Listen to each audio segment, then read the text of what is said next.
జై శ్రీరామ్ అంటున్నటువంటి పరిస్థితిలో దరిద్రులు ఎవరైతే ఉన్నారో ఆ యువ కాంగ్రెస్ నాయకులు నగ్నంగా బట్టలిప్పేసి హాల్లోకి రావడం ఎంత మూర్ఖత్వమో ఆలోచించండి. ఇది మన సంస్కృతికి లాభమా? మన యువతను ఏ విధంగా మీరు చూపిస్తున్నటువంటి పరిస్థితి? యువతకు ఒక మంచి దారి చూపిస్తారా? ఇలాంటి బట్టలు ఇడిచిపెట్టేసి అర్ధనగ్నంగా ఒక హాల్లోకి వెళ్ళమని ఎంకరేజ్ చేస్తారా? దీన్ని ఆలోచించండి. భారతదేశ ప్రగతి ఎలా ముందుకు వెళ్ళాలి అని ఆలోచించాలి.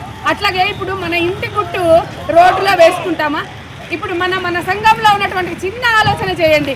ఏదైతే మన ఇంట్లో సమస్య వస్తే మనం ఇంట్లోనే సాల్వ్ చేసుకోవాలి.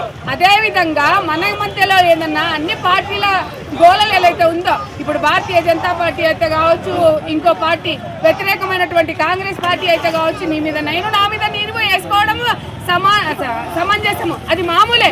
కానీ ఇవాళ జరుగుతున్నటువంటి పరిస్థితి ఏంది?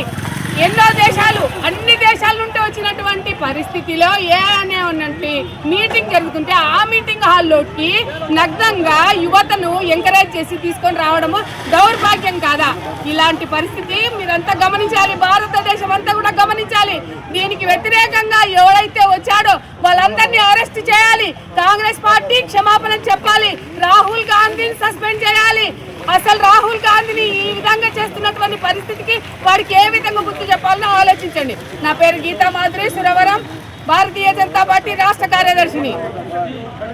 భారత్ మాతా కీ, భారత్ మాతా కీ.